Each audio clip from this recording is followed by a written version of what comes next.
former CEO of the McGrath Foundation, independent candidate for the electorate of North Sydney, Kylea Tink. Plant it right to the floor. Hit it. All the way. Hang on to it. Okay. Oh, that was fun. Yeah. That was really cool. We can do that again if you want. Yeah, I'll do that again. Just bump it again now. It actually gives me a head spin. Yeah. If I vomit, have you got to sit back? You'd be the first one to do that. Would so, I? Yeah. I'd like to be the first. Ready? Here we go. Hit it. Oh, that's so cool. Yeah. Jamie Whincup took me on a hot lap once. He was trying to freak me out and I was like, no, it's not working. It's not working, Jamie. But I think if you'd taken me one of these. Yeah. Why aren't all the Bathurst drivers driving in this? I don't know. It's a good question. What you just experienced then, this is what Angus Taylor is missing out on. He said he's never going to drive an electric vehicle. Seriously? Yeah, he actually said that. We've been told for so many years that minority governments are bad, blah, blah, blah. But we've been told that by the major parties, really. Yeah. People like John Adams, one of the fathers of the American Constitution, he actually said that the worst possible outcome for a constitutional democracy would be one which saw it get itself into a position where there was only one of two choices. There is no doubt we're going to see a lot of commentary from the major parties trying to convince people that independence can't be effective, that they're disruptive. The parliament will come to a screeching halt. And to all of that I say, the parliament is basically at a screeching halt anyway. When you look at significant legislative reform that's being discussed, the majority of those topics are being driven by independents. So Helen Haynes has driven the discussion around integrity. Zali Steggall's driven the discussion around climate. Rebecca Sharkey was the one who moved all the amendments to that horrendous religious discrimination bill. Independents are already batting above their weight. It's the independents who are able to stand back from it in terms of a win-lose scenario and look at it for its potential. I think we can pretty much say we've tried this two-party system thing for a while and we are not getting the developments that we need. You grew up in Coonabarabran. You actually did an exchange program to Scandinavian country. I'd like to hear about the impression that left on you.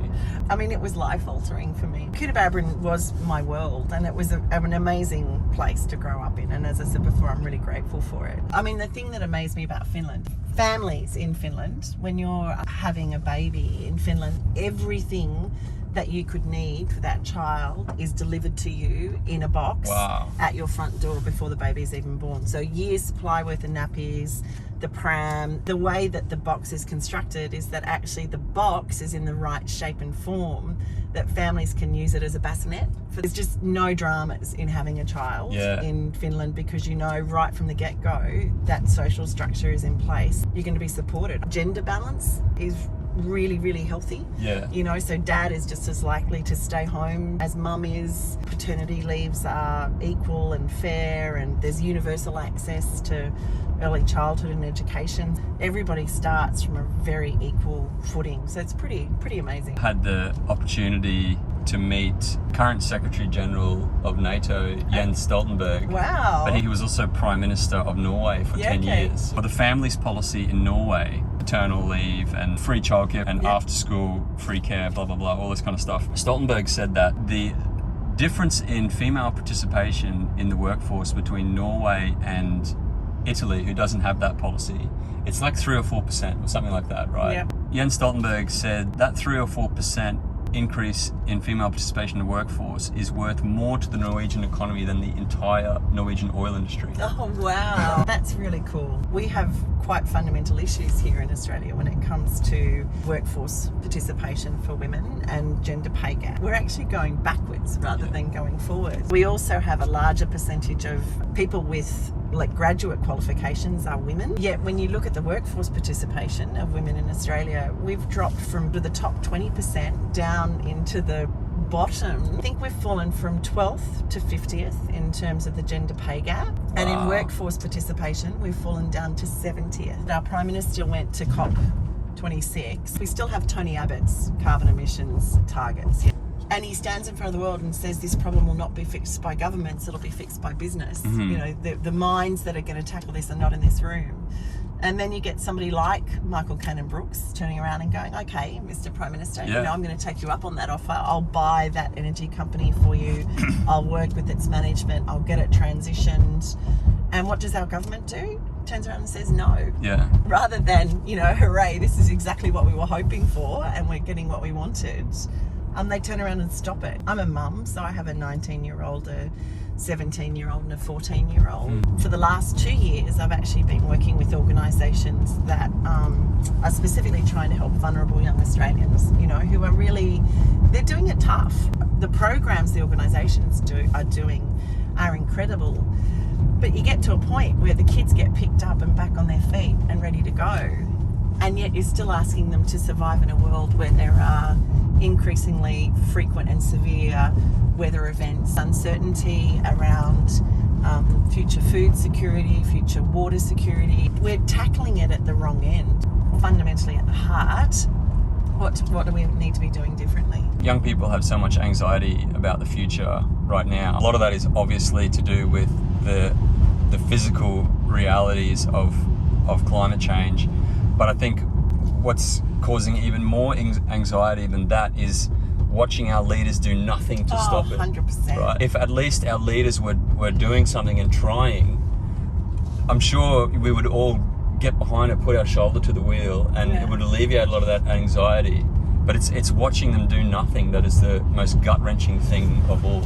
Watching them do nothing and then almost in some cases do exactly the opposite of what's needed. This is something our government has known about now for decades. Yeah. You have to have a plan. What is the future mitigation plan? What is the adaptation plan? What we have to kind of face into is this whole conversation that we've been having for over 2 decades now about climate change coming. That conversation's gone. Yeah. This is climate Absolutely. change. You know, what we're experiencing right now, it won't matter what we do from tomorrow, the consequences for our environment are baked in for the next decade. So for the next decade, we are going to have to deal with more frequent flooding events. We're going to have to deal with more frequent drought events. We're going to have to deal with more frequent bushfires. So let's prepare for those, you know, and then make the steps so that at the end of that 10-year period, we've decarbonised our society enough that we're taking the carbon back out of the environment and our planet can return to some sort of natural equilibrium. But at the moment, there's just this bloody mindedness, you know, that they don't need to accept responsibility for it. This kind of sense that we're all just always rushing at something at the last minute. Yes. Yeah. And it's like, what's the point? This massive flood disaster that we've just seen, the government's response to that is utterly disgraceful. Woeful. Just getting the army in there just recently, too little, too late. And hear the reports, and a lot of it's coming through social media, of people in these communities who have had no support whatsoever. If we're not prepared for these events now, it's only going to get worse in the future. And like, you get Scott Morrison now going to these areas, touring around, and more of his concern is ensuring that the photo op goes to plan and that he doesn't get confronted by angry locals. There's more management around how his visit is seen by the media than the actual response to the disaster. A real leader would be in there listening, talking to people, listening and responding to their concerns rather than trying to frame it for their own political gain. I actually think the most disappointing thing I heard him say was that it's actually yet again, it's not the federal government's responsibility. This is the state government's responsibility. And I'm like, when did we get to a situation where our federal government was no longer responsible for leading our nation? Yeah. You know, for me, ensuring our safety and security. Correct. So let's talk about what else they're holding us back from. You know, our cities are clogged with petrol and diesel cars, which are spewing out diesel particulate and carbon monoxide, millions of exhaust pipes in the city, spewing this toxic stuff out into the air that we breathe. Yep, with the worst fuel emission standards in the world. Yeah, you and I and everyone that we care about has been breathing in this stuff every single day of our lives. It goes into our lungs, it goes into our bloodstream and into every organ in our body, including our brain, right? There's not a human alive who lives in a city in the world who hasn't been breathing this stuff in their entire lives. And that, like, when you think about it like that, it's pretty horrible, right? But here's the opportunity. If we can get to 100% electric vehicles in our cities, it's going to be the first time that humans have lived in cities with pure clean air for over 100 years. One of the most significant things I think we can do as urban dwellers and city dwellers is actually push as hard as we can to get our communities to be electrified, 100% electrified. There's a whole range of things there. It's not just your personal transport. There's, you know, the electric buses, and it should be easy, particularly for someone like me and for people who live in the seat of North Sydney, because while the federal seat of North Sydney is quite large, when you look at the travel patterns of people across my seat, we don't go very far, and we don't go very far very often. So it's actually a prime seat for electric vehicles and better public transport. So I'm actually really keen on that. And in fact, one of the policy positions that has been developed by the community, with me leading them or collaborating with them on it, is that we actually want the federal seat of North Sydney to be one of the first net zero urban electricity zones in the country. Yeah. Wow, that's awesome. So we've mapped it out, worked out how we could do it, believe we could definitely do it, you know, by 2030. So it's just a matter now of communicating that to people right across North Sydney and getting everybody on board. All right, well, thanks very much for coming for a drive with us today, Kylie. Just getting this like dream shot. Oh, okay, we're good here. Okay.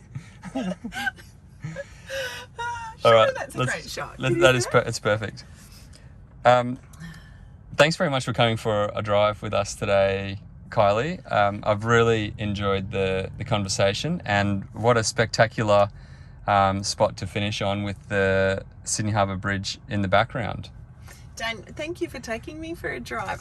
I've really enjoyed it. I've loved the conversation, and I can honestly say it really was far more than what I was expecting in terms of a driving experience. So yeah, I really hope we can see more of these vehicles on the road as quickly as possible. It'd be a really good thing for all of us, I think. So yeah, I don't know. Come on, Australian federal government. Let's absolutely. Make it happen. We've got an incredibly exciting future if we decide to grab it. So yeah. And all the best with your campaign leading up to the election. Thank you.